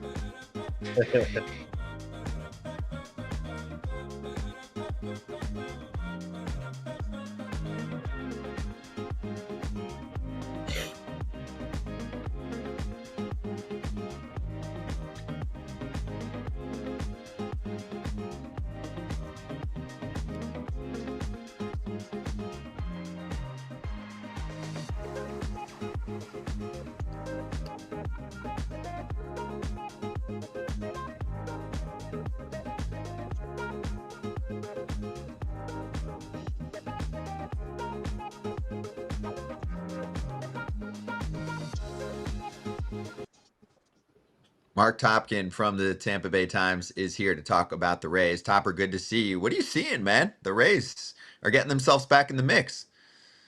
They're not only winning, they're winning at home, which was even the bigger issue earlier this season as they tried to figure out what kind of jinx the Yankees put on them at Steinbrenner Field. But yeah, a little bit of a roll right now, back over 500 for the first time since like the first week of the season. A lot of things are clicking for them right now. Topper, first of all, clean it up with your background. Clean it up. You actually have Rays. I mean, we know you've covered the Rays since their inception, but you don't have to have the Rays behind you. Like, don't take your work home with you. The over-under in my head was like 90 seconds into the show before you said something about that, so I think I got the under there. We should have got the MGM bet on that line. But, yeah, this is Mrs. Topkin. Yeah, Mrs. Topkin picked these up when we were in Seattle one year. Pretty cool, actually. They are. And I met your wife, didn't I, this year in Clearwater? I think so. You introduced me to her. Yeah, she's way too good for you. So as long as we establish that, we're good. As we all can say that. But let me ask you this. The Rays, Scott goes, they're in second place. They're one game over 500, okay? It's not like they're close to the Yankees and they're chasing. The rest of the division is also garbage right now. How good can this team be? I know, yes, they're playing well right now, but is this really a playoff team with the way the roster is constructed? I think the fair answer, AJ, is to let's see where they are in a month when they get some of these guys back. I mean, Hassan Kim just started his rehab assignment yesterday. They've been pretty impressed with how that bat has looked in the drills to this point. So he's going to get a spot in that lineup when he gets back. They've been kind of piecing it together a little bit. Johnny DeLuca was a guy they were counting on a lot. He's been out since the first week of the season. He should be back in the next week or two. Kevin Kelly in the bullpen. So there's a couple pieces they've been missing. Getting Josh Lowe back, though, was big, and it's no coincidence that this 6-game winning streak kind of spawned shortly after he returned. It lengthened that lineup a little bit. So are they a playoff team? I think that's going to be as much about how much other mediocrity there is in the American League right now, and it seems like there's quite a bit. But I do think a better read on this team will be in about, like I said, 2-3 weeks or a month when they kind of get back the team they expected to have at this time of year. They knew Hassan Kim wasn't going to be back till late May, early June. The other guys, obviously, the injuries that took some people out, DeLuca and Josh Lowe being two of the big ones. So let's see what it looks like in a few weeks, and then I can give you probably a more fair answer. Now, you mentioned the 6-game win streak. They have not, I'm just reading this now, actually, they have not trailed for the last 44 innings. Not once. Would you credit that to Lowe and all this lineup? Kind of, are they jumping out early, or is this the pitching staff's product that is really holding teams in check to start of the games that gives their offense a little chance to kind of get situated and get their feet under them? A little bit of both, Kip. I mean, the starting pitching for this 6-game stretch has a 1.50 ERA by the starters, and they're all working 5 or 6 innings. So obviously that's been part of it. They've scored first, I think, in the last 4 games and 5 of the 6. So it's a little bit of both. They had not been doing that. That was something that they were very much on the opposite side of for the first month and a half of the season. They were not scoring first. And like most teams, their record's much better. I think they're 16-6 when they score first. So it's an obvious thing, but it's definitely helped them as part of this. So a little bit of both, and just tacking on runs would probably be the third thing. We've seen a lot of games this year where they'll get a couple runs early and then the bats go quiet, or they're quiet all night and then they score a couple in the 7th or 8th when it's a little too late. So scoring in different innings, in multiple innings, and having that starting pitching get it to the bullpen, which has been pretty good, even though Uceta hasn't been sharp. The rest of them have been pretty sharp. Topper, how's the ballpark playing? You mentioned it that the Yankees have put a jinx on it. Now, listen, the Rays are super top-heavy, home-heavy the first half of their season at home. How's this going to play out for them? And then what's the ballpark been like? We just had Kody Clemens, who played there yesterday, and said it's great. You know, they fixed it up. They made it into as close of a big league park. But from the Rays standpoint, they're in the Yankees' home side. They probably have everything they want, right? Yeah, I mean, the actual accommodations, the under the stands kind of stuff are tremendous. The dining room, the training room, the weight room looks like a health club. Not that I spend a lot of time in health clubs, AJ. I'll just say it before you do. But all that stuff is tremendous. The actual, the field itself, it's very narrow foul territory. There's no structure, obviously, around the outfield, so that's why the wind's been such an issue. There's just not that normal, 2 or 3 or 4 decks of stands. The lights seem to be a little dim. A few players have commented on that, both home and both Rays and other team players. So I think they've done the best they could. What's been curious is that kind of the reputation was it was going to be mini Yankee Stadium, launching pad, a ton of runs. The first month or so, the winds were really causing problems. They were very variable, changing, going different ways. Balls were getting crushed to left that were getting knocked down.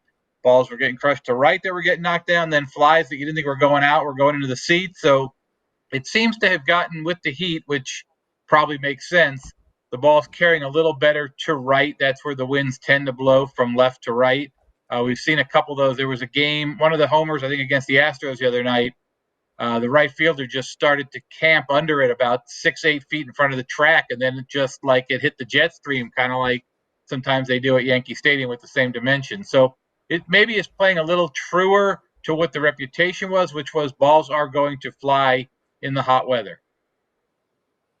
What about the home run that was hit the other day, Topper, that went 312 feet, but the fence said 314 feet on StatCast?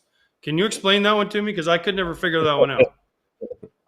There's been a couple things StatCast has changed distances after they've put one up. They've put another one out there. They've reconfigured it. There was one game, I think actually this happened twice. There was a home run hit that was said to only be a home run at Steinbrenner Field, but not at Yankee Stadium, and they have the exact same dimensions. So couldn't figure that one out either. So I mean, the stuff those guys do at StatCast is obviously remarkable, but I don't know. There have been a couple incongruities like that haven't made a lot of sense. And I guess because the Steinbrenner Field programming, I'm sure, was pretty new to what they already have in there. All right, Topper, since I have you on, I have to ask this. Are the Rays going back to the Trop for sure next year? And then when are you going to have to move to Orlando when they become the Orlando Rays? Again, I also had an over-under side bet on you bringing up Orlando. So I'm doing really well here.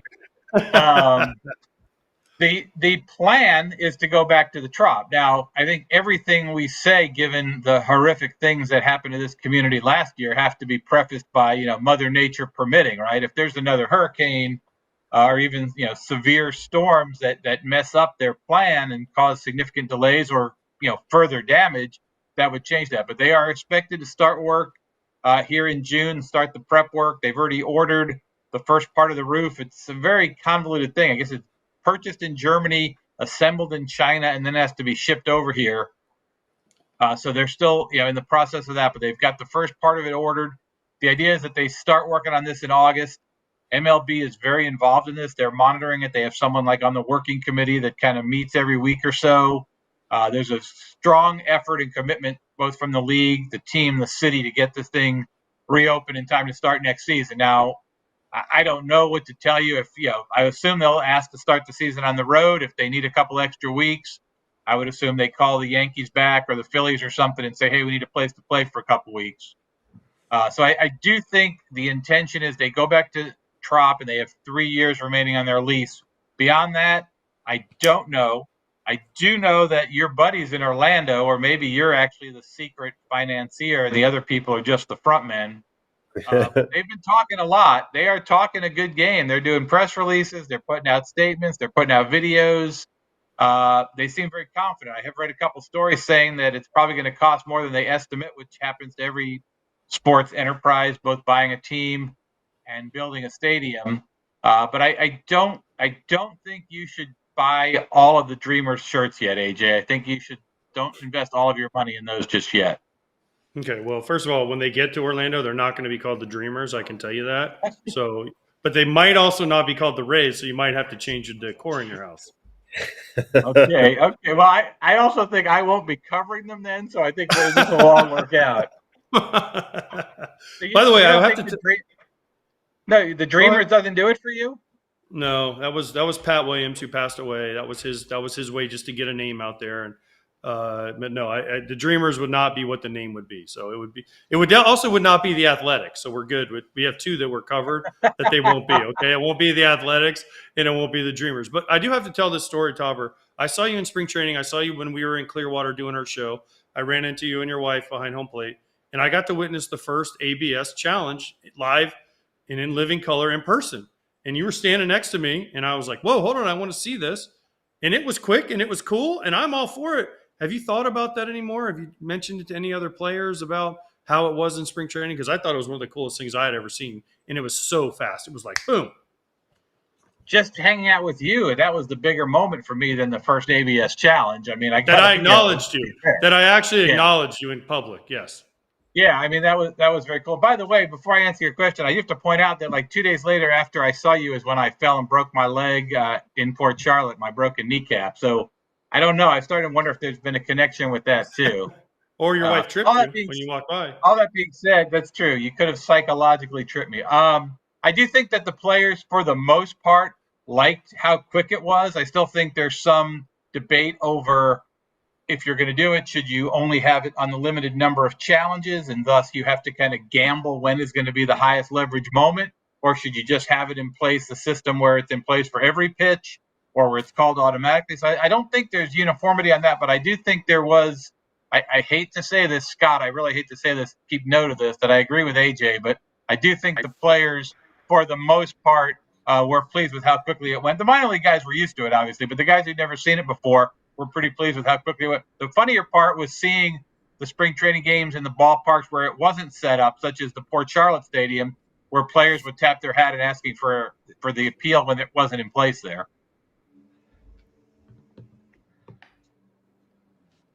You're on fire today, Topper. You get the agreements with AJ, but you also, stole one of his disses, comebacks, whatever you want to call it, before he could drop it, which is always a strong play. I did feel that one coming as well. Let me ask you, Hassan Kim. Yeah. Oh, sorry, I was going to say, after I saw what Torrey Hunter said about him, I had to be a little more on the attack. See, one of the greatest compliments I've ever been given by an ex-teammate. By the way, I have to admit that I love you, Torrey, but I didn't expect that, so I appreciate it. The check's in the mail. Yeah, that's right. Exactly. There you go. The check's in the email.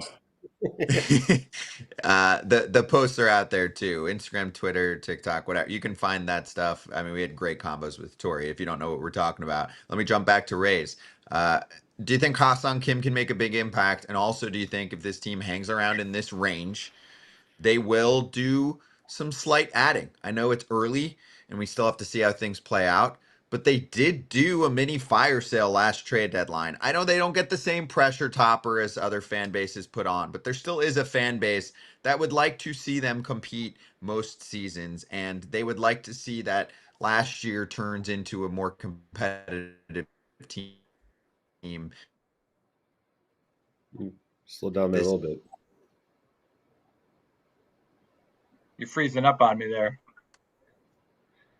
You froze up. Last year turned into a more competitive team is where we lost you. Okay, yeah, I got the point of your question, Scott. I do think that there was a sense of extreme disappointment last year.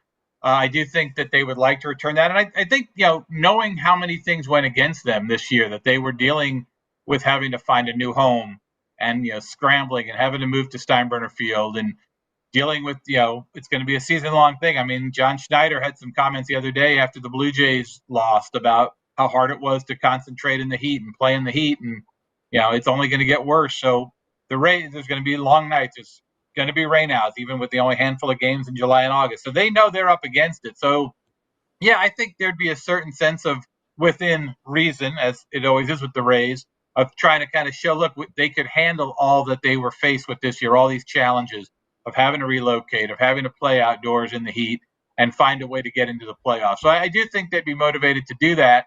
I think it'd go either way, too. I think if they fall out of the race, you could see them trade some more of these veterans because they really like the young core, some of these guys that they've got to look at this part of the year and some of the prospects that are on the way. So I think there could be a lot of action for the Rays either way come July, depending on where they are in this.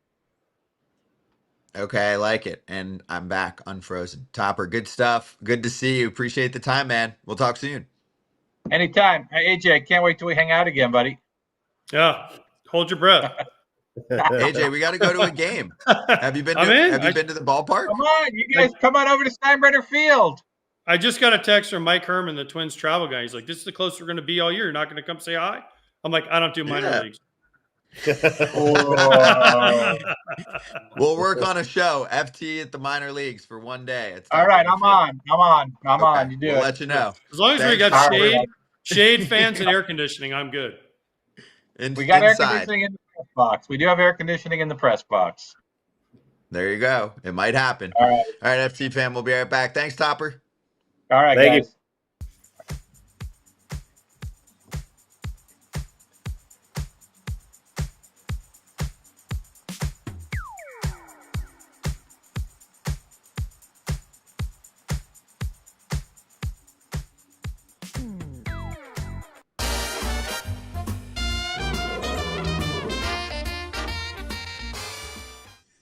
2 more picks to go. And again, thanks everyone for sticking with us today. Obviously, a little funky setup. It might not sound as crisp as you're used to, but just know that we are dealing with a little technical fun today.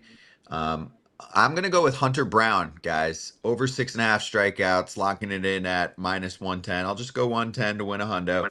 A's are averaging close to 8 strikeouts per game. Brown's got a 10 plus K per 9 this season. 2 outings last year against the A's, 7 Ks, 8 Ks. Brown's on fire. A's are in just a brutal rut. I mean, I'll take the over on this one and just try. I mean, it's over almost even money and just try to get myself a nice little Tuesday dub back from Memorial Day weekend. AJ, what are you cooking up? I got a pretty easy parlay. I got the Rockies and the Cubs at Chicago over 7.5 runs, and then I got the Rangers money line against the Blue Jays. Evaldi's pitching. Bowden Francis hasn't been great, so I think the Rangers will figure it out. That's it. Parlay plus 227, and I also wanted to throw the Hunter Brown in there. Would have got me to like plus 570, but then I thought, no, I'm getting too greedy, so I'm just sticking with the 2 instead of the 3. There you go. And what's it locked in at? What's the number? 227. Plus 227. Okay. Mm-hmm. Good. There you go. All right, there's your locks. And then also wanted to let everyone know, BetMGM is giving you the chance to win a prize every single day during baseball season. That's a lot of days. So you can step into the batter's box for a little swing for the fences, free-to-play game. Visit betmgm.com or the app to access the game. Or it's only on the app. You got to go to the app to access the game. You'll score a prize if you get a single, double, triple, or home run. You might have played this in the past. We've talked about it the last few years. Swing for the fences. As you can see, I like the little 3D looking promo graphic we got there too. Go give it a look. FT fam. Gambling problem or concern, call 1-800-GAMBLER. We'll be right back. Whit Merrifield's going to give us a little tweet with evidence on the rough conditions on the field in Atlanta, and someone's trying to make a comeback, not AJ.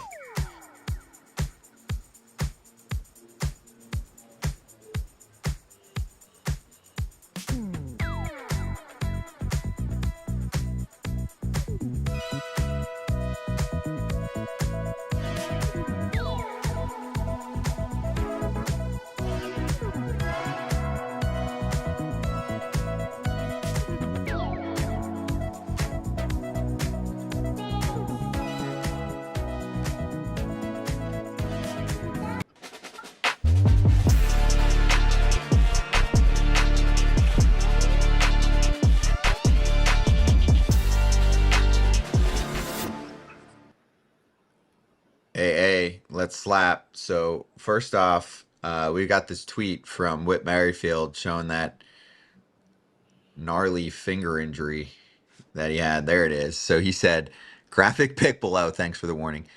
It's known around the league, Atlanta's dirt isn't great. Grounds crew is aware, seemed to work hard to try and make adjustments, at least in the little time Whit said that he was there. Needless to say, he was not a huge fan of the dirt.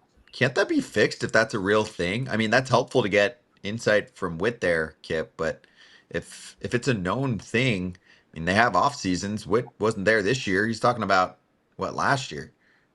I mean, that's when it would have to take place, though. Kind of, if maybe Snitker and Riley have an actual gripe or something like that, but it needs to be done in the offseason, because you're talking about taking out the entire each infield in each stadium is a different type of dirt almost. Like you could tell, which ones. I know White Sox had a different one, Detroit's, all that, but you're talking about replacing the entire infield. That's a long time that you got to do it. So that's an outfield, or an off-season thing.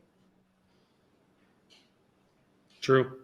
It's a gross pick too if you want to go see it on his actual Twitter. Yeah. And by the way, I mean, infielders complain a lot. I mean, listen, all the home plates and the dirt were the same.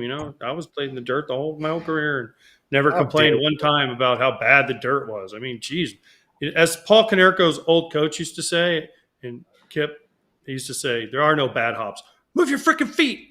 So there you have it. There's a couple. I don't know. I was scared of the ball, so I don't really care. I don't know. I tried not to go on the infield at all, if at all possible. So There's right. Your feet work does help your hops, which ones you get, but there's a couple landmines always waiting for some infielders at certain places. Like known landmines around the league. Yeah, There's you got one. I'm trying to think. I don't want to. There's some that just are certain areas where it's like, I still remember like 10 feet in front of a bag at Seattle or wherever it may be. There's certain ones where it's like there's just some trampoline effects. Just landmines. They wait for it. Listen, Kip, you've played in the golden age. You didn't play in like Milwaukee County Stadium, okay? Correct. You didn't play True. in Tiger Stadium, okay? You didn't play in Wrigley. You could stand when the old cages were at Wrigley before they redid the field. You could stand in the outfield and you could barely see home plate because there was such a drop.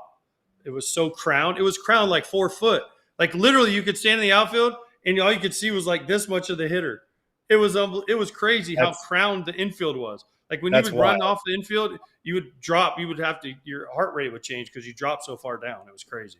That's wild. And I'm saying there are some lips and there are some landmines and there are some changes that could be made, but I have to follow it up. Is you're playing in big league stadiums. It's the nicest fields in the world, basically like that. It's not going to get much better. So they're beautiful. So. All right, let me give you one more here and slap. Daniel Bard trying to make a comeback. He's already done that. Trying to do it again. Thrown in front of some scouts. I mean, with the way pitching injuries work these days, you've got a shot. You know, Bard. Colorado hasn't signed him? Colorado hasn't signed him already? I mean, I figured they would have already signed him. I don't think he wants to go back there. Just why? They were great to him. They brought him back and they signed him to like multiple contracts. They did, but eventually Coors Field and maybe some age got to him, right? At the finish line there. So he's 40. He's trying to keep kicking. I mean, there's Daniel Bard and David Robertson. There's always some part of you that's like, there's different levels of a comeback for where you watch it from as a third party perspective, where it's like you're rooting for them.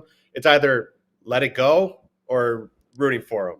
He's so far, he's 40 now. Like it's past the let it go. You're just rooting for him. He's obviously been committed. He's been trying. Everybody knows his past stories. And so he's done it once. So who is anybody to say that he can't do it again? Agreed. That's true. And also I mentioned David Robertson. He actually should be pitching in the bigs right now. He just hasn't signed. So we'll see if that happens. I'll try to get to one or two questions here to get caught up.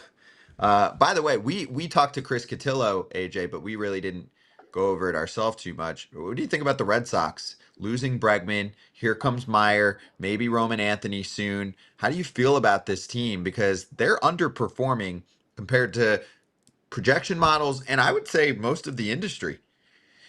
Yeah, including me, who picked them to win the AL. They got to win when Crochet pitches. They lost yesterday, right, when he pitched. That was a big one. Churio took him deep leading off the game for the Brew Crew. Honestly, I don't know. It's like every day. It's kind of what Chris said, and I like Alex Cora a lot, and I love this team, and I love Craig Breslow. I played with him in the Red Sox, but there's just so much drama. It's just every day is some new drama, and that's why I asked the question of Chris that I did is if they have Campbell there, they have Meyer there, and then they bring up Anthony. Are they counting on this team being really good with 3 rookies in the lineup? I don't know. I mean, Crochet's been good. Bueller's been okay, but the rest of the starting rotation has been eh. The bullpen's been eh. I mean, there's just drama, it seems like, every single day with this team. Yeah. They need, more of the young pups to really step up here. We'll see what Meyer looks like, but I'm with you, man. I mean, nothing gets past anyone up in Boston right now. But Kip, in fairness, communication lines have been weird. I don't know. Nobody can totally point their finger on what's going on there, but no matter what you think Devers should be doing, the way that they've communicated with him is insane. And then it seems like Cora and Breslow, or some type of manager / then versus front office situation occurs, and it's a debate, which is fine and healthy, but it seems to spill into the media. So you've got a lot going on there. I know we only have 30 seconds, but It's just a lot going on. And like AJ said, you can have 3 rookies up there and be in a playoff race, but to be counting on them is a different thing. You're asking a lot of 3 guys who have never been there before and trying to make it on their own too. So that's a whole different ball game for them. Yep, exactly. All right. We will see everyone tomorrow. Hopefully we'll be back up and running with normal cams and all that. AJ and me are down here in Florida. Kip, great to see you, man. Likewise, boys. Missed you. Yes, you too.